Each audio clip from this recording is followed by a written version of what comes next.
ਸਤਿ ਸ਼੍ਰੀ ਅਕਾਲ ਜੀ। ਪਰ ਫਿਰ ਅੱਜ ਦੇ ਕੁਝ ਅਪਡੇਟ ਜਿਹੜੀਆਂ ਤੁਹਾਡੇ ਨਾਲ ਸਾਂਝੀਆਂ ਕਰਦੇ ਹਾਂ 7 ਤਰੀਕ ਦੀਆਂ ਜੋ ਕੁਝ ਹੋ ਰਿਹਾ, ਕਿਉਂਕਿ ਇਸ਼ੂ ਬਹੁਤ ਅਹਿਮ ਹੈ। ਲਖਮੀਰਪੁਰ ਖੀਰੀ ਵਾਲਾ, ਉਹਦੇ ਉੱਤੇ ਜਿਹੜੀਆਂ ਨਵੀਆਂ ਡਿਵੈਲਪਮੈਂਟਸ ਹੋਈਆਂ ਨੇ ਉਹਦੇ ਬਾਰੇ ਕੁਝ ਗੱਲ ਕਰਦੇ ਹਾਂ। ਇੱਕ ਤਾਂ ਅੱਜ ਸੁਪਰੀਮ ਕੋਰਟ ਦੇ ਵਿੱਚ ਸੁਣਵਾਈ ਸੀ ਇਸ ਮਸਲੇ ਦੇ ਉੱਤੇ। ਸੁਪਰੀਮ ਕੋਰਟ ਨੇ ਇਸ ਮਾਮਲੇ ਦੇ ਉੱਤੇ ਅੱਜ ਸੁਣਵਾਈ ਕਰਦਿਆਂ ਹੋਇਆ ਇਹ ਗੱਲ ਆਖੀ ਕਿ ਦੱਸਿਆ ਜਾਵੇ ਕਿ ਇਸ ਘਟਨਾ ਦੇ ਵਿੱਚ ਲਖਮੀਰਪੁਰ ਖੀਰੀ ਦੀ ਘਟਨਾ ਦੇ ਵਿੱਚ ਕੌਣ-ਕੌਣ ਲੋਕ ਸ਼ਾਮਲ ਨੇ, ਕਿੰਨਾ ਲੋਕਾਂ ਨੇ ਇਸ ਹਾਦਸੇ ਨੂੰ ਅੰਜਾਮ ਦਿੱਤਾ, ਜਿਨ੍ਹਾਂ ਦੇ ਖਿਲਾਫ ਕੇਸ ਦਰਜ ਕੀਤਾ ਗਿਆ, FIR ਦੇ ਵਿੱਚ ਧਾਰਾਵਾਂ ਕਿਹੜੀਆਂ ਲਾਈਆਂ ਗਈਆਂ ਨੇ, ਉਹਨਾਂ ਦੇ ਨਾਮ ਕੀ ਨੇ। ਇਹ ਵੀ ਕਿਹਾ ਗਿਆ ਸਰਕਾਰ ਨੂੰ ਕਿ ਉਹ ਦੱਸੇ ਕਿ ਇਹਨਾਂ ਨੂੰ ਗ੍ਰਿਫਤਾਰ ਕਰ ਲਿਆ ਗਿਆ ਕਿ ਨਹੀਂ। ਕੱਲ ਤੱਕ ਦਾ ਸਮਾਂ ਦਿੱਤਾ, ਭਲਕੇ ਸਰਕਾਰ ਨੂੰ ਦੱਸਣਾ ਪਊਗਾ ਇਸ ਮਾਮਲੇ ਦੇ ਉੱਤੇ ਕਿ ਉਹਨੇ ਹੁਣ ਤੱਕ ਕੀ ਕੀਤਾ। ਉੱਤਰ ਪ੍ਰਦੇਸ਼ ਦੀ ਸਰਕਾਰ ਨੂੰ ਇਹ ਦੱਸਣਾ ਪੈਣਾ ਕੱਲ ਤੱਕ। ਕੱਲ ਨੂੰ ਇਹਦੀ ਸੁਣਵਾਈ ਅੱਗੋਂ ਕੀਤੀ ਜਾਊਗੀ। ਮੈਂ ਦੱਸਦਾ ਕਿ ਸੁਪਰੀਮ ਕੋਰਟ ਨੇ ਇਸ ਮਸਲੇ ਦੇ ਉੱਤੇ ਸੁਓ ਮੋਟੋ ਲਿਆ ਸੀ। ਸੁਓ ਮੋਟੋ ਲਫ਼ਜ਼ ਪਿਛਲੇ ਕੁਝ ਸਾਲਾਂ ਦੇ ਦੌਰਾਨ ਲਗਭਗ ਗਾਇਬ ਹੋ ਗਿਆ। ਕਿਸੇ ਵੇਲੇ ਅਦਾਲਤਾਂ ਸੁਓ ਮੋਟੋ ਲੈ ਲੈਂਦੀਆਂ ਹੁੰਦੀਆਂ ਸਨ ਇਸ ਤਰ੍ਹਾਂ ਦੀ ਕਿਸੇ ਵੀ ਘਟਨਾ ਦੇ ਉੱਤੇ। ਜਿਹੜੇ ਕਪਿਲ ਸਿੱਬਲ ਨੇ ਉਹਨਾਂ ਨੇ ਜੋ ਕੁਝ ਲਿਖਿਆ ਟਵੀਟ ਦੇ ਵਿੱਚ ਉਹ ਬਿਲਕੁਲ ਸਹੀ ਹੈ ਇਸ ਪੱਖੋਂ ਕਿ ਜਦੋਂ ਅੱਜ ਵਾਂਗੂ ਸੋਸ਼ਲ ਮੀਡੀਆ ਦਾ ਯੁੱਗ ਨਹੀਂ ਸੀ ਹੁੰਦਾ, YouTube ਨਹੀਂ ਸੀਗਾ, WhatsApp ਨਹੀਂ ਸੀ, Facebook ਨਹੀਂ ਸੀ, ਬਾਕੀ ਸਾਈਟਸ ਨਹੀਂ ਸੀ ਜਿਨ੍ਹਾਂ ਦੇ ਉੱਤੇ ਵੀਡੀਓ ਚੱਲ ਰਹੀ ਆ, ਉਦੋਂ ਅਦਾਲਤ ਬਹੁਤ ਛੇਤੀ ਅਜਿਹੇ ਮਾਮਲਿਆਂ ਦੇ ਉੱਤੇ ਸੁਓ ਮੋਟੋ ਲੈ ਲੈਂਦੀ ਸੀ। ਹੁਣ ਕਿਉਂ ਨਹੀਂ ਲੈਂਦੀ? ਉਸ ਤੋਂ ਬਾਅਦ ਇਹ ਸੁਓ ਮੋਟੋ ਚੀਫ ਜਸਟਿਸ ਜਿਹੜੇ ਨੇ ਰਮੰਨਾ ਸਾਹਿਬ ਉਹਨਾਂ ਨੇ ਲਿਆ। ਅੱਜ ਇਸੇ ਮਸਲੇ ਦੇ ਉੱਤੇ ਸੁਣਵਾਈ ਸੁਪਰੀਮ ਕੋਰਟ ਦੇ ਵਿੱਚ ਕੀਤੀ ਗਈ। ਕੱਲ ਨੂੰ ਉੱਤਰ ਪ੍ਰਦੇਸ਼ ਦੀ ਸਰਕਾਰ ਕੀ ਕਹਿੰਦੀ ਆ ਇਸ ਮਸਲੇ ਦੇ ਉੱਤੇ ਇਹ ਵੇਖਣਾ ਹੋਊਗਾ। ਪਰ ਇਹਦੇ ਦੌਰਾਨ ਇੱਕ ਅਹਿਮ ਗੱਲ ਇਹ ਹੋਈ ਕਿ ਜਿਹੜਾ ਕੇਂਦਰੀ ਗ੍ਰਹਿ ਰਾਜ ਮੰਤਰੀ ਜਿਹਦੇ ਉੱਤੇ ਇਸ ਘਟਨਾ ਦੇ ਪਿੱਛੇ ਸ਼ਾਮਲ ਹੋਣ ਦਾ ਦੋਸ਼ ਲੱਗਦਾ ਹੈ, ਉਹਦਾ ਮੁੰਡਾ ਉਹਦੇ ਵਿੱਚ ਸੀਗਾ, ਤੇ ਇਹ ਮੰਤਰੀ 25 ਸਤੰਬਰ ਨੂੰ ਇੱਕ ਵੀਡੀਓ ਦੇ ਵਿੱਚ ਕਿਸਾਨਾਂ ਨੂੰ ਸ਼ਰੇਆਮ ਧਮਕਾ ਰਿਹਾ ਸੀ, ਜਿਹਦੇ ਵਿੱਚ ਉਹ ਕਹਿੰਦਾ ਸੀਗਾ ਕਿ ਤੁਹਾਨੂੰ ਪਤਾ ਨਹੀਂ ਮੈਂ ਮੰਤਰੀ ਹੋਣ ਤੋਂ ਬਿਨਾਂ ਹੋਰ ਬਹੁਤ ਕੁਝ ਹੈ, ਉਦੋਂ ਪਹਿਲਾਂ ਮੈਂ ਕੀ ਸੀ। ਉਹ ਕਹਿ ਤਾਂ ਨਹੀਂ ਰਿਹਾ ਆਪਣੀ ਜ਼ਬਾਨੀ, ਪਰ ਉਹਦੇ ਕਹਿਣ ਦੀ ਟੋਨ ਜਿਹੜੀ ਉਹ ਇਹ ਆ ਕਿ ਮੈਂ ਪਹਿਲਾਂ ਗੁੰਡਾ ਸੀ। ਉਹਦੇ ਉੱਤੇ ਇੱਕ ਕਤਲ ਦਾ ਕੇਸ ਵੀ ਪਹਿਲਾਂ ਪਿਆ ਸੀ। ਮੁੜ ਕੇ ਉਸ ਕਤਲ ਕੇਸ ਦੇ ਵਿੱਚੋਂ ਉਹ ਬਰੀ ਹੋ ਜਾਂਦਾ, ਤੇ ਜਦੋਂ ਉਹ ਬਰੀ ਹੁੰਦਾ ਉਸ ਤੋਂ ਅਗਲੇ ਦਿਨ ਜੱਜ ਸਾਹਿਬ ਰਿਟਾਇਰ ਹੋ ਜਾਂਦੇ ਨੇ। ਇਹ ਜਿਹੜੇ ਰਕੇਸ਼ ਟਕੈਤ ਹੋਰੀ ਨੇ ਉਹਨਾਂ ਨੇ ਕੁਝ ਗੰਭੀਰ ਦੋਸ਼ ਉਹਦੇ ਉੱਤੇ ਲਾਏ ਨੇ, ਇਹ ਚੱਲ ਰਹੇ ਨੇ।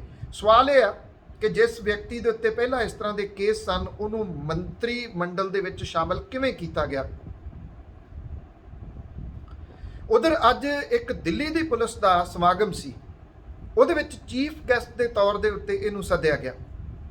ਇਹ ਵੀ ਆਪਣੇ ਆਪ ਦੇ ਵਿੱਚ ਬੜੀ ਵੱਡੀ ਗੱਲ ਆ। ਅੱਗ ਲੱਗੀ ਪਈ ਆ, ਸਿਵੇ ਅਜੇ ਠੰਡੇ ਨਹੀਂ ਹੋਏ, ਦਿੱਲੀ ਦੀ ਪੁਲਿਸ ਉਸੇ ਵਿਅਕਤੀ ਨੂੰ ਚੀਫ ਗੈਸਟ ਦੇ ਤੌਰ ਦੇ ਉੱਤੇ ਸੱਦ ਰਹੀ ਆ ਜਿਹੜਾ ਕਿ ਸ਼ਰੇਆਮ ਸਟੇਜ ਤੋਂ ਧਮਕੀਆਂ ਦੇ ਰਿਹਾ ਕਿ ਮੈਂ 2 ਮਿੰਟ 'ਚ ਤੁਹਾਨੂੰ ਸਿੱਧੇ ਕਰ ਦਊਂਗਾ। ਹੈਰਾਨੀ ਵਾਲੀ ਗੱਲ ਹੈ। ਇਹ ਹੋ ਰਿਹਾ, ਸਭ ਕੁਝ ਹੋ ਰਿਹਾ। ਇਹ ਕਿਹਾ ਜਾ ਰਿਹਾ ਕਿ ਉਹਨੂੰ ਨਾ ਅਸਤੀਫਾ ਦੇਣ ਦੇ ਵਾਸਤੇ ਆਖਿਆ ਗਿਆ, ਨਾ ਉਹਨੇ ਅਸਤੀਫਾ ਦਿੱਤਾ। ਉਹਦੀ ਬਾਡੀ ਲੈਂਗੁਏਜ ਇਹ ਕਹਿੰਦੀ ਹੈ, ਉਹ ਬਾਰ-ਬਾਰ ਇਹ ਗੱਲ ਕਰਦਾ ਮੈਂ ਅਸਤੀਫਾ ਕਿਉਂ ਦੇਵਾਂ, ਮੈਨੂੰ ਅਸਤੀਫਾ ਦੇਣ ਦੀ ਕੀ ਲੋੜ ਹੈ, ਨਾ ਮੈਂ ਉੱਥੇ ਸੀ ਨਾ ਮੇਰਾ ਮੁੰਡਾ ਉੱਥੇ ਸੀ। ਜਦੋਂ ਕਿ ਜਿੰਨੀਆਂ ਵੀਡੀਓਜ਼ ਸਾਹਮਣੇ ਆ ਰਹੀਆਂ ਨੇ, ਅਜੇ ਵੀ ਇੱਕ ਗੱਲ ਤੁਸੀਂ ਨੋਟਿਸ ਕਰਨਾ ਹੈ ਕਿ ਲਖਮੀਰਪੁਰ ਖੀਰੀ ਦੇ ਵਿੱਚ ਅਜੇ ਵੀ ਕਰਫਿਊ ਲਾਗੂ ਆ। ਇਸ ਕਰਕੇ ਅਜੇ ਬਹੁਤੀਆਂ ਕਰਫਿਊ ਵਰਗੇ ਹਾਲਾਤ ਨੇ, ਮਾਫ ਕਰਨਾ ਕਰਫਿਊ ਲਾਗੂ ਨਹੀਂ, ਕਰਫਿਊ ਵਰਗੇ ਹਾਲਾਤ ਨੇ। ਔਰ ਉੱਥੇ ਇੰਟਰਨੈਟ ਬੰਦ ਹੈ। ਮੈਂ ਇੰਟਰਨੈਟ ਕਹਿਣਾ ਸੀ, ਕਰਫਿਊ ਕਹਿ ਗਿਆ।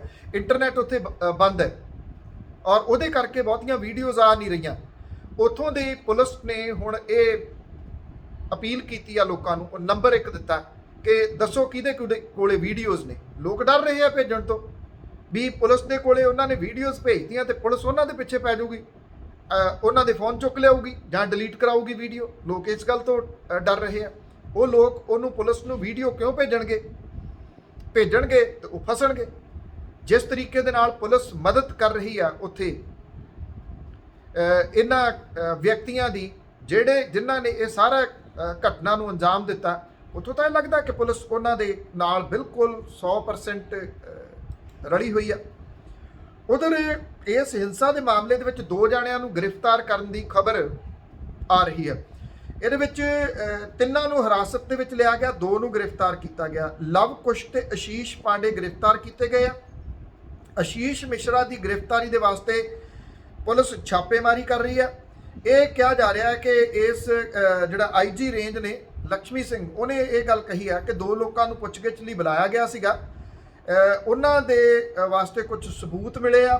3 ਲੋਕਾਂ ਦੀ ਹੋਰ ਜਾਣਕਾਰੀ ਮਿਲੀ ਆ ਜਿਨ੍ਹਾਂ ਦੀ ਮੌਤ ਹੋ ਚੁੱਕੀ ਆ। ਮੌਕੇ ਤੋਂ ਖੋਖੇ ਬਰਾਮਦ ਕੀਤੇ ਗਏ ਆ। ਖੋਖੇ ਸਮਝਦੇ ਹੋ ਖਾਲੀ ਰੌਂਦ ਜਿਹੜੇ। ਇਹ ਗੱਲ ਕਲੀਅਰ ਹੋ ਗਈ ਕਿ ਉੱਥੇ ਗੋਲੀ ਚੱਲੀ ਆ। ਜਿਹੜੀ ਗੱਲ ਮੰਤਰੀ ਕਹਿੰਦਾ ਸੀਗਾ ਕਿ ਉੱਥੇ ਕਿਰਪਾਨਾਂ ਡਾਂਗਾ ਲੈ ਕੇ ਕਿਸਾਨ ਉਹਦੇ ਪਿੱਛੇ ਪਏ, ਉਹ ਗੱਲ ਵੀਡੀਓ 'ਚ ਕਲੀਅਰ ਹੋ ਗਈ ਕਿ ਉਹ ਸ਼ਾਂਤਮਈ ਤਰੀਕੇ ਦੇ ਨਾਲ ਵਿਰੋਧ ਪ੍ਰਦਰਸ਼ਨ ਖਤਮ ਕਰਨ ਤੋਂ ਬਾਅਦ ਵਾਪਸ ਜਾ ਰਹੇ ਸੀ। ਪਿੱਛੋਂ ਆ ਕੇ ਜੀਪ ਉਹਦੇ ਉੱਤੇ ਚੜਾਈ ਗਈ ਹੈ। ਇਹਦੇ ਵਿੱਚ ਇੱਕ ਹੋਰ ਬਹੁਤ ਅਹਿਮ ਪੱਖ ਹੈ, ਬੜਾ ਸੈਂਸਿਟਿਵ। ਜੇ ਤੁਸੀਂ ਉਹ ਵੀਡੀਓ ਦੇਖੀ ਆ, ਉਹਦੇ ਵਿੱਚ ਜਿਹੜਾ ਬਜ਼ੁਰਗ ਸਭ ਤੋਂ ਪਹਿਲਾਂ ਇਸ ਜੀਪ ਦੀ ਲਪੇਟ 'ਚ ਆਉਂਦਾ, ਜਿਹਦੇ ਵਿੱਚ ਜੀਪ ਵੱਜਦੀ ਆ, ਉਹ ਬੋਨਟ ਦੇ ਉੱਤੇ ਡਿੱਗਦਾ ਤੇ ਬੋਨਟ ਤੋਂ ਥੱਲੇ ਡਿੱਗਦਾ। ਉਹ ਬਜ਼ੁਰਗ ਦਾ ਨਾਮ ਨਛੱਤਰ ਸਿੰਘ ਹੈ। ਉਹਦਾ ਇੱਕੋ ਇੱਕ ਬੇਟਾ ਫੌਜ ਦੇ ਵਿੱਚ ਹੈ। ਇੱਕ ਬਹੁਤ ਸੈਂਸਿਟਿਵ ਪਾਰਟ ਹੈ ਇਸ ਸਾਰੀ ਘਟਨਾ ਦਾ। ਜਿਹਦਾ ਪੁੱਤ ਸਰਹੱਦ ਦੇ ਉੱਤੇ ਰਾਖੀ ਕਰ ਰਿਹਾ, ਉਹ ਆਪਣੇ ਹੱਕਾਂ ਦੇ ਵਾਸਤੇ ਲੜ ਰਿਹਾ। ਉਹਨਾਂ ਨੂੰ ਇੱਥੋਂ ਦੀਆਂ ਅਖਬਾਰਾਂ ਦੰਗਾਕਾਰੀ, ਦੰਗੇ ਭੜਕਾਉਣ ਵਾਲੇ, ਖਾਲਿਸਤਾਨੀ, ਗਲਤ ਅਨਸਰ ਉਹ ਨਾਮ ਦੇ ਕੇ ਹੈਡਲਾਈਨਸ ਲਾ ਰਹੀਆਂ ਨੇ। ਇਹਨਾਂ ਲੋਕਾਂ ਨੂੰ ਨਹੀਂ ਪਤਾ ਕਿ ਇਹ ਲੋਕ ਕੌਣ ਨੇ। ਹੁਣ ਕੱਲ ਤੱਕ ਜਵਾਬ ਦੇਣਾ ਪੈਣਾ।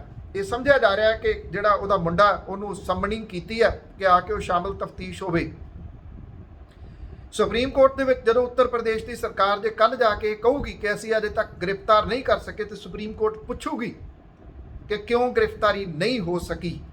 ਕਿ ਉਹ ਵੱਡੇ ਲੋਕ ਨੇ ਤਾਂ ਕਰਕੇ ਗ੍ਰਿਫਤਾਰੀ ਨਹੀਂ ਹੋ ਸਕੀ ਜਾਂ ਕੋਈ ਹੋਰ ਕਾਰਨ ਹੈ। ਕੱਲ ਰਾਤ ਨੂੰ 9:30 ਵਜੇ ਦੇ ਕਰੀਬ ਕਾਂਗਰਸ ਦੇ ਆਗੂ ਰਾਹੁਲ ਗਾਂਧੀ ਤੇ ਪ੍ਰਿਯੰਕਾ ਗਾਂਧੀ ਵਾਡਰਾ ਇਹਨਾਂ ਪਰਿਵਾਰਾਂ ਦੇ ਕੋਲੇ ਗਏ। ਇਹ ਸਿਰੜ ਹੈ, ਚਾਹੇ ਕੁਝ ਵੀ ਹੈ, ਪਾਰਟੀ ਸਾਈਡ ਦੇ ਉੱਤੇ ਰੱਖ ਕੇ ਉਹ ਲੋਕ ਪਹੁੰਚੇ ਉਹਨਾਂ ਪਰਿਵਾਰਾਂ ਦੇ ਕੋਲੇ। ਇਸ ਵੇਲੇ ਉਹਨਾਂ ਪਰਿਵਾਰਾਂ ਦੇ ਨਾਲ ਦੁੱਖ ਦੇ ਮੌਕੇ ਦੇ ਉੱਤੇ, ਐਡੀ ਮਾੜੀ ਘੜੀ ਦੇ ਮੌਕੇ ਦੇ ਉੱਤੇ ਖੜਨਾ ਹਰੇਕ ਵਿਅਕਤੀ ਦਾ ਫਰਜ਼ ਹੈ। ਇਹ ਨਹੀਂ ਕਿ ਕੋਈ ਸਿਆਸੀ ਪਾਰਟੀ ਦੇ ਵਿੱਚੋਂ ਕੋਈ ਆਗੂ ਆ। ਸਿਆਸੀ ਪਾਰਟੀਆਂ ਨੇ ਰਾਜਨੀਤੀ ਕਰਨੀ ਹੁੰਦੀ ਹੈ, ਸਿਆਸਤ ਕਰਨੀ ਹੁੰਦੀ ਹੈ, ਉਹਨਾਂ ਨੂੰ ਕਰੀ ਜਾਣ ਦਿਓ। ਫਿਰ ਵੀ ਜੇ ਪਾਰਟੀਆਂ ਇਸ ਘਟਨਾ ਦੇ ਉੱਤੇ ਦੁੱਖ ਪ੍ਰਗਟ ਕਰ ਰਹੀਆਂ ਨੇ, ਪਹੁੰਚ ਰਹੀਆਂ ਨੇ, ਤੇ ਘੱਟੋ ਘੱਟ ਉਹਨਾਂ ਸਿਆਸੀ ਧਿਰਾਂ ਦੀ ਵਜ੍ਹਾ ਕਰਕੇ ਇਹ ਮੁੱਦਾ ਵੀ ਵੱਡਾ ਹੋ ਰਿਹਾ। ਅਸੀਂ ਇਸ ਗੱਲ ਤੋਂ ਇਹਨੂੰ ਅਣਗੌਲਿਆ ਨਹੀਂ ਕਰ ਸਕਦੇ। ਨਹੀਂ ਤਾਂ ਅਦਰਵਾਈਜ਼ ਦਬਾ ਦਿੱਤਾ ਜਾਂਦਾ। ਇਹ ਹੁਣ ਨੂੰ ਦਬਾ ਦਿੱਤਾ ਜਾਂਦਾ ਜੇ ਸਿਆਸੀ ਵਿਰੋਧੀ ਧਿਰਾਂ ਨੇ ਇਸ ਮੁੱਦੇ ਨੂੰ ਏਡੇ ਵੱਡੇ ਪੱਧਰ ਦੇ ਉੱਤੇ ਨਾ ਚੁੱਕਿਆ ਹੁੰਦਾ। ਪੰਜਾਬ ਦੇ ਵਿੱਚੋਂ ਅੱਜ ਨਵਜੋਤ ਸਿੰਘ ਸਿੱਧੂ ਹੋਰੀ ਇੱਕ ਕਾਫਲਾ ਲੈ ਕੇ ਗਏ ਕਿ ਲਖੀਮਪੁਰ ਖੀਰੀ ਜਾਣਾ, ਪਰ ਉਹਨਾਂ ਨੂੰ ਹਰਿਆਣਾ ਉੱਤਰ ਪ੍ਰਦੇਸ਼ ਸਰਹੱਦ ਦੇ ਉੱਤੇ ਰੋਕ ਲਿਆ ਗਿਆ। ਖਬਰਾਂ ਇਹ ਨੇ ਕਿ ਉਹਨਾਂ ਨੂੰ ਉੱਥੋਂ ਹਿਰਾਸਤ ਦੇ ਵਿੱਚ ਲੈ ਲਿਆ ਗਿਆ। ਉਹਨਾਂ ਦੇ ਨਾਲ ਪੰਜਾਬ ਦੇ ਮੰਤਰੀ ਵੀ ਸ਼ਾਮਲ ਸਨ, ਅਮਰਿੰਦਰ ਸਿੰਘ ਰਾਜਾ ਵੜਿੰਗ ਉਹਨਾਂ ਦੇ ਨਾਲ ਸ਼ਾਮਲ ਸਨ, ਪ੍ਰਗਟ ਸਿੰਘ ਹੁਰੀ ਸ਼ਾਮਲ ਸਨ, ਵਿਜੇ ਇੰਦਰ ਸਿੰਗਲਾ ਉਹਨਾਂ ਦੇ ਨਾਲ ਸ਼ਾਮਲ ਸਨ, ਕੁਝ ਇੱਕ ਹੋਰ ਨੇਤਾ ਤੇ ਕੁਝ MLAs ਵੀ ਉਹਨਾਂ ਦੇ ਨਾਲ ਸ਼ਾਮਲ ਸਨ। ਉਹਨਾਂ ਨੂੰ ਹਿਰਾਸਤ ਦੇ ਵਿੱਚ ਰੱਖਿਆ ਗਿਆ। ਕਿੰਨੀ ਦੇਰ ਰੱਖਿਆ ਜਾਂਦਾ ਨਹੀਂ ਪਤਾ। ਉੱਤਰ ਪ੍ਰਦੇਸ਼ ਦੇ ਵਿੱਚ ਲਾਅ ਐਂਡ ਆਰਡਰ ਦੀ ਸਥਿਤੀ ਇਹ ਆ, ਕਾਨੂੰਨ ਦੀ ਸਥਿਤੀ ਇਹ ਆ ਕਿ 36 ਘੰਟੇ ਦੇ ਕਰੀਬ ਪ੍ਰਿਯੰਕਾ ਗਾਂਧੀ ਵਾਡਰਾ ਨੂੰ ਬਿਨਾਂ ਕਿਸੇ ਪਰਚਾ ਦਰਜ ਕੀਤੇ ਤੋਂ ਉਹਨੂੰ ਰੱਖਿਆ ਗਿਆ। ਤੁਸੀਂ ਸੋਚ ਸਕਦੇ ਕਿ ਆਮ ਬੰਦੇ ਦੇ ਕੀ ਹਾਲਾਤ ਹੋਣਗੇ। ਇੱਕ ਨਾਮਵਰ ਹਸਤੀ ਜਿਹਦੇ ਵਾਸਤੇ ਮੀਡੀਆ ਮਗਰ ਫਿਰਦਾ ਸੀ, ਕੈਮਰੇ ਪਿੱਛੇ ਫਿਰਦੇ ਸੀ, ਉਹਨੂੰ ਵੀ ਬਿਨਾਂ ਕਿਸੇ ਕੇਸ ਤੋਂ ਇੰਨਾ ਸਮਾਂ ਹਿਰਾਸਤ ਦੇ ਵਿੱਚ ਰੱਖਿਆ ਜਾ ਸਕਦਾ। ਇਹ ਹਾਲਾਤ ਜਿਹੜੇ ਉਹ ਬਣੇ ਹੋਏ ਨੇ ਇਸ ਵੇਲੇ ਇੱਥੇ। ਤੋ ਇਹ ਤਾਂ ਲਖੀਮਪੁਰ ਖੀਰੀ ਦੇ ਬਾਰੇ ਦੇ ਵਿੱਚ ਲੇਟੈਸਟ ਅਪਡੇਟ ਹੈ ਹੁਣ ਤੱਕ ਦੀ।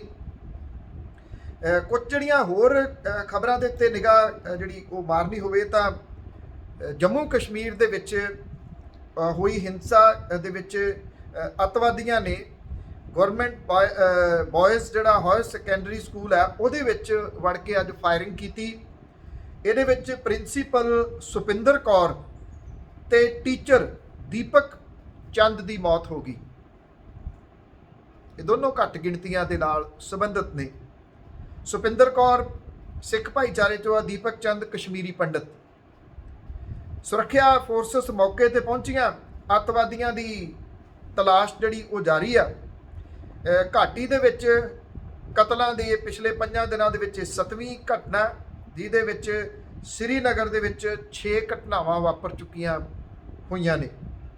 ਇਹਦੀ ਗੰਭੀਰਤਾ ਨੂੰ ਥੋੜਾ ਸਮਝਣ ਦੀ ਕੋਸ਼ਿਸ਼ ਕਰਨੀ ਕਿ ਅਸਲ ਦੇ ਵਿੱਚ ਇਹ ਘਟਨਾ ਜਿਹੜੀ ਉਹ ਕੀ ਆ। ਅੱਜ ਉੱਤਰ ਪ੍ਰਦੇਸ਼ ਦੇ ਵਿੱਚ ਲਖੀਮਪੁਰ ਖੀਰੀ ਵਰਗੀ ਘਟਨਾ ਹਰਿਆਣੇ ਦੇ ਵਿੱਚ ਵੀ ਵਰਤਾਉਣ ਦੀ ਕੋਸ਼ਿਸ਼ ਕੀਤੀ ਗਈ। ਹਰਿਆਣੇ ਦੇ ਅੰਬਾਲਾ ਡਿਸਟ੍ਰਿਕਟ ਦੇ ਨਾਰਾਇਣਗੜ੍ਹ ਦੇ ਵਿੱਚ ਇਸੇ ਤਰ੍ਹਾਂ ਦੀ ਘਟਨਾ ਸਾਹਮਣੇ ਆ ਰਹੀ ਹੈ। ਕੁਰੂਕਸ਼ੇਤਰ ਤੋਂ ਭਾਰਤੀ ਜਨਤਾ ਪਾਰਟੀ ਦੇ ਐਮਪੀ ਨੇ ਨੈਬ ਸਿੰਘ ਸੈਣੀ, ਉਹਦੇ ਕਾਫਲੇ ਦੀ ਗੱਡੀ ਨੂੰ ਕਾਲੇ ਝੰਡੇ ਵਿਖਾ ਰਹੇ ਕਿਸਾਨਾਂ ਦੇ ਉੱਤੇ ਗੱਡੀ ਚੜਾਉਣ ਦੀ ਕੋਸ਼ਿਸ਼ ਕੀਤੀ ਗਈ। ਭਵਨਪ੍ਰੀਤ ਸਿੰਘ ਨੂੰ ਟੱਕਰ ਮਾਰੀ ਗਈ, ਉਹ ਜ਼ਖਮੀ ਹੋ ਗਿਆ। ਭਵਨਪ੍ਰੀਤ ਸਿੰਘ ਉਹ ਇਸ ਵੇਲੇ ਹਸਪੀਟਲ ਦੇ ਵਿੱਚ ਜੇਰੇ ਇਲਾਜ ਹੈ। ਸੋ ਕੀ ਇਹ ਹਦਾਇਤਾਂ ਦਿੱਤੀਆਂ ਗਈਆਂ ਨੇ ਇਸ ਤਰ੍ਹਾਂ ਦੀਆਂ ਭਾਰਤੀ ਜਨਤਾ ਪਾਰਟੀ ਦੇ ਨੇਤਾਵਾਂ ਨੂੰ ਕਿ ਜਿੱਥੇ ਉਹ ਕਿਸਾਨਾਂ ਦਾ ਕਾਫਲਾ ਵੇਖਣ ਉਹਦੇ ਉੱਤੇ ਗੱਡੀ ਚੜਾ ਦੇਣ? ਹਰਿਆਣੇ ਦੀ ਇਸ ਘਟਨਾ ਤੋਂ ਬਾਅਦ ਤਾਂ ਇਹ ਲੱਗਦਾ ਕਿ ਕੁਝ ਨਹੀਂ ਸਿੱਖਿਆ ਉਹਨਾਂ ਨੇ ਉੱਤਰ ਪ੍ਰਦੇਸ਼ ਦੇ ਵਿੱਚ ਜੋ ਰੌਲਾ ਪੈ ਰਿਹਾ ਕਿ ਉਹਨਾਂ ਦੀ ਸਿਹਤ ਦੇ ਉੱਤੇ ਕੋਈ ਅਸਰ ਨਹੀਂਗਾ। ਜਦੋਂ ਇਹਦੀ ਘਟਨਾ ਹੋਈ ਤੇ ਇੱਕਦਮ ਉੱਥੇ ਵੱਡੀ ਗਿਣਤੀ ਦੇ ਵਿੱਚ ਕਿਸਾਨ ਇਕੱਠੇ ਹੋਣੇ ਸ਼ੁਰੂ ਹੋ ਗਏ। ਵੱਡੀ ਗਿਣਤੀ ਦੇ ਵਿੱਚ ਪੁਲਿਸ ਫੋਰਸਿਸ ਇੱਥੇ ਤਾਇਨਾਤ ਕੀਤੀ ਗਈ ਆ। ਕਿਸਾਨਾਂ ਦਾ ਇਹ ਦੋਸ਼ ਹੈ ਕਿ ਭਵਨਪ੍ਰੀਤ ਨੂੰ ਕਤਲ ਕਰਨ ਦੇ ਇਰਾਦੇ ਦੇ ਨਾਲ ਟੱਕਰ ਮਾਰੀ ਗਈ ਹੈ। ਨਾਰਾਇਣਗੜ੍ਹ ਦੇ ਵਿੱਚ ਹੋਏ ਫੰਕਸ਼ਨ ਦੇ ਵਿੱਚ ਸ਼ਾਮਲ ਹੋਣ ਲਈ ਆਏ ਮੈਂਬਰ ਪਾਰਲੀਮੈਂਟ ਨੈਬ ਸਿੰਘ ਸੈਣੀ ਭਾਰਤੀ ਜਨਤਾ ਪਾਰਟੀ ਤੋਂ ਪਹੁੰਚਿਆ ਸੀਗਾ। ਕਿਸਾਨ ਆਪਣਾ ਵਿਰੋਧ ਕਰਨ ਦੇ ਵਾਸਤੇ ਪਹੁੰਚੇ। ਜਿਹੜੀ ਇਨੋਵਾ ਗੱਡੀ ਨੇ ਭਵਨਪ੍ਰੀਤ ਸਿੰਘ ਨੂੰ ਟੱਕਰ ਮਾਰੀ ਆ ਉਹ HR 04F0976 ਇਹ ਨੈਬ ਸਿੰਘ ਸੈਣੀ ਦੇ ਨਾਂ ਦੇ ਉੱਤੇ ਰਜਿਸਟਰਡ ਹੈ ਗੱਡੀ। ਹਰਿਆਣੇ ਦੇ ਵਿੱਚ ਇਹ ਘਟਨਾ ਵਰਤਾਉਣ ਦੀ ਕੋਸ਼ਿਸ਼ ਕੀਤੀ ਗਈ ਹੈ ਔਰ ਇਹਦੇ ਖਿਲਾਫ ਕਿਸਾਨਾਂ ਨੇ ਅੱਜ ਸ਼ਿਕਾਇਤ ਜਿਹੜੀ ਉਹ ਦਰਜ ਕਰਾਈ ਹੈ ਔਰ ਕਿਸਾਨਾਂ ਨੇ ਪੁਲਿਸ ਨੂੰ 10 ਅਕਤੂਬਰ ਤੱਕ ਅਲਟੀਮੇਟਮ ਦਿੱਤਾ ਕਿ ਜੇ ਉਹਨਾਂ ਕਾਰਵਾਈ ਨਾ ਕੀਤੀ ਤਾਂ ਉਸ ਤੋਂ ਬਾਅਦ ਫਿਰ ਕਿਸਾਨ ਇਸ ਪੂਰੇ ਇਲਾਕੇ ਨੂੰ ਆ ਕੇ ਘੇਰ ਲੈਣਗੇ। ਅਜਿਹੀ ਉਹਨਾਂ ਨੇ ਅੱਜ ਜਿਹੜੀ ਇਹ ਗੱਲ ਆਖੀ ਹੈ। ਭਾਵ ਕਿ ਹੁਣ ਜਿਹੜੇ ਕਿਸਾਨ ਵੱਖ-ਵੱਖ ਥਾਵਾਂ ਦੇ ਉੱਤੇ ਧਰਨੇ ਦੇ ਰਹੇ ਆ ਉਹਨਾਂ ਨੂੰ ਭਾਰਤੀ ਜਨਤਾ ਪਾਰਟੀ ਦੇ ਨੇਤਾਵਾਂ ਦੀਆਂ ਗੱਡੀਆਂ ਤੋਂ ਬਚਣਾ ਪਊਗਾ। ਵੇਖਿਆ ਜਾਵੇ ਤਾਂ ਪੰਜਾਬ ਦੇ ਵਿੱਚ ਇਸ ਮਸਲੇ ਦੇ ਉੱਤੇ ਕੈਪਟਨ ਅਮਰਿੰਦਰ ਸਿੰਘ ਹੋਰਾਂ ਦਾ ਮੂੰਹ ਬਿਲਕੁਲ ਬੰਦ ਹੈ।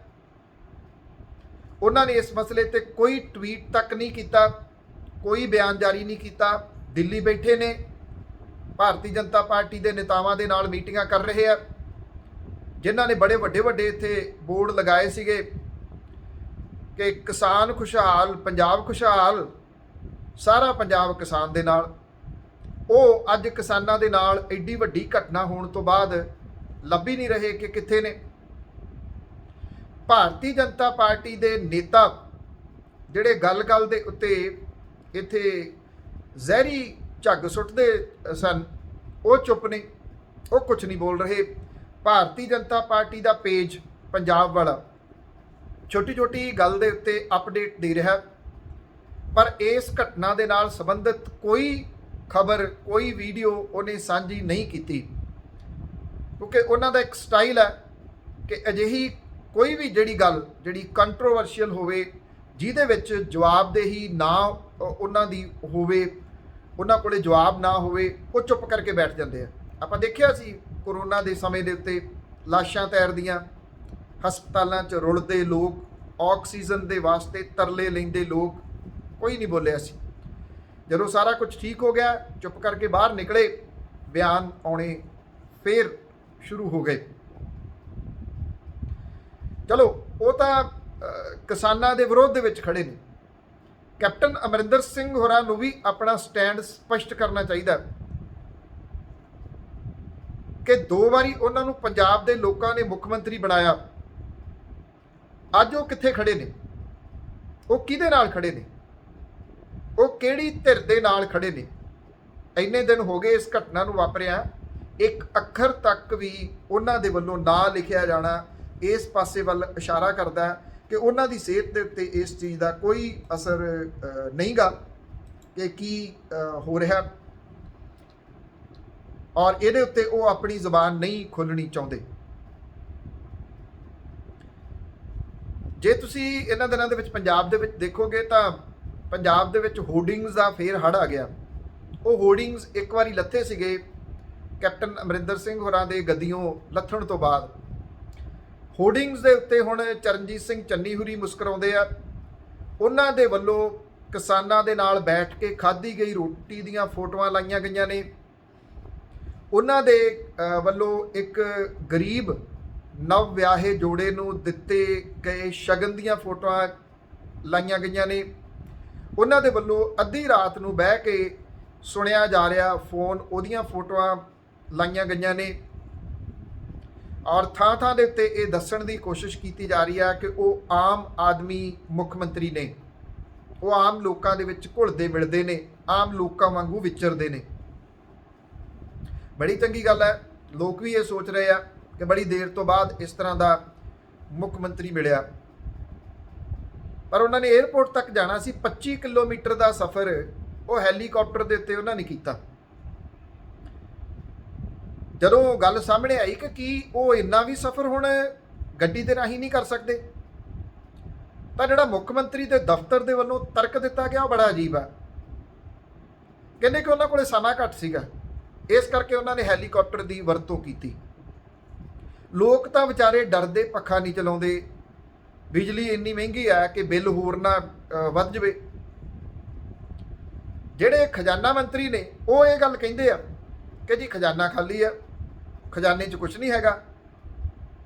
ਤੇ ਮੁੱਖ ਮੰਤਰੀ ਇੱਕ ਪਾਸੇ ਤਾਂ ਹੋਰਡਿੰਗਸ ਲਵਾ ਕੇ ਇਹ ਕਹਿੰਦੇ ਆ ਕਿ ਉਹ ਆਮ ਆਦਮੀ ਨੇ, ਦੂਜੇ ਪਾਸੇ 25 ਕਿਲੋਮੀਟਰ ਦੇ ਵਾਸਤੇ ਵੀ ਹੁਣ ਉਹ ਹੈਲੀਕਾਪਟਰ ਦੀ ਵਰਤੋਂ ਕਰਨ ਲੱਗ ਪਏ। ਇਸ ਵੇਲੇ 2 ਮੰਤਰੀ ਨੇ ਜਿਹੜੇ ਬੜੇ ਐਕਟਿਵ ਨਜ਼ਰ ਆਉਂਦੇ ਆ। ਇੱਕ ਤਾਂ ਸੁਖਜਿੰਦਰ ਸਿੰਘ ਰੰਧਾਵਾ ਹੋਰੀ ਨੇ, ਗ੍ਰਹਿ ਮੰਤਰੀ ਵਜੋਂ ਉਹ ਲਗਾਤਾਰ ਐਕਟਿਵ ਨੇ, ਚੇਂਜਸ ਕਰ ਰਹੇ ਆ, ਕੁਝ ਚੇਂਜਸ ਬੜੀਆਂ ਵਧੀਆ ਨੇ।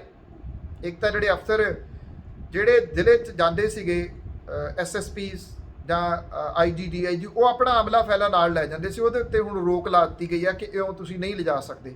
ਇਹ ਬੜੀ ਚੰਗੀ ਕੋਸ਼ਿਸ਼ ਹੈ ਕਿਉਂਕਿ ਇਹਦੇ ਨਾਲ ਕਰਪਸ਼ਨ ਕੁਝ ਰੁਕ ਸਕਦੀ ਹੈ, ਕਿਉਂਕਿ ਉਹ ਪੱਕੇ ਬੰਦੇ ਹੁੰਦੇ ਸੀ ਤੇ ਉਹ ਨਾਲ ਹੀ ਆਪਣੀ ਲੈ ਜਾਂਦੇ ਸੀਗੇ।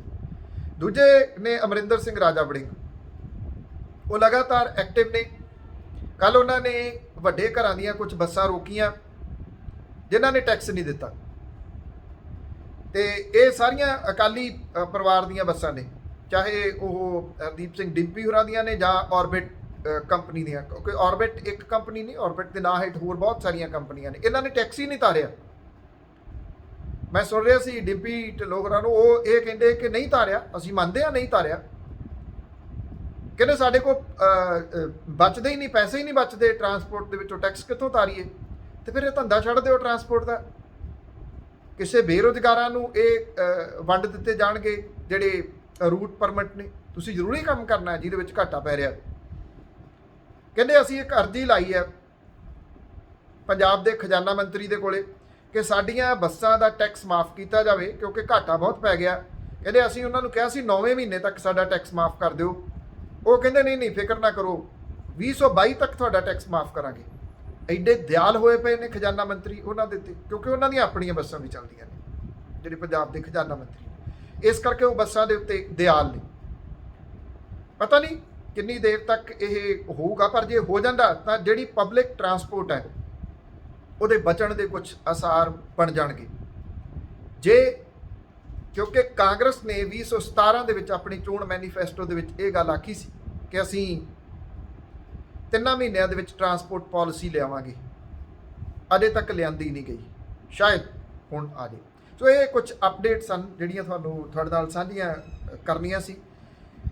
ਤੁਹਾਨੂੰ ਗੁਜ਼ਾਰਿਸ਼ ਹੈ ਕਿ ਜੇ ਤੁਸੀਂ ਅਜੇ ਤੱਕ ਸਬਸਕ੍ਰਾਈਬ ਨਹੀਂ ਕੀਤਾ ਚੈਨਲ ਨੂੰ, ਤੁਸੀਂ ਸਬਸਕ੍ਰਾਈਬ ਕਰ ਲੈਣਾ ਤੇ ਅੱਗੋਂ ਇਹਨੂੰ ਸ਼ੇਅਰ ਜ਼ਰੂਰ ਕਰ ਦੇਣਾ ਇਸ ਵੀਡੀਓ ਨੂੰ, ਕਿਉਂਕਿ ਹੁਣ ਤੱਕ ਦੀ ਲੇਟੈਸਟ ਇਹ ਅਪਡੇਟ ਹੈ। ਉਹਦੇ ਨਾਲ ਬਾਕੀ ਵੀ ਹੋਰ ਜੁੜ ਜਾਣਗੇ। ਕੁਝ ਤਕਨੀਕੀ ਮੁਸ਼ਕਲਾਂ ਦਾ ਸਾਹਮਣਾ ਕਰਨਾ ਪੈ ਰਿਹਾ ਪੰਜਾਬ ਦੇ ਜਿਹੜੇ ਟੈਕਨੀਕਲ ਲੋਕ ਨੇ ਉਹਨਾਂ ਨੂੰ, ਇਸ ਕਰਕੇ ਇਸ ਤਰੀਕੇ ਦੇ ਨਾਲ ਤੁਹਾਡੇ ਤੱਕ ਇਹ ਅਪਡੇਟ ਸਾਂਝੀ ਕੀਤੀ ਹੈ। ਧੰਨਵਾਦ, ਸਤਿ ਸ਼੍ਰੀ ਅਕਾਲ।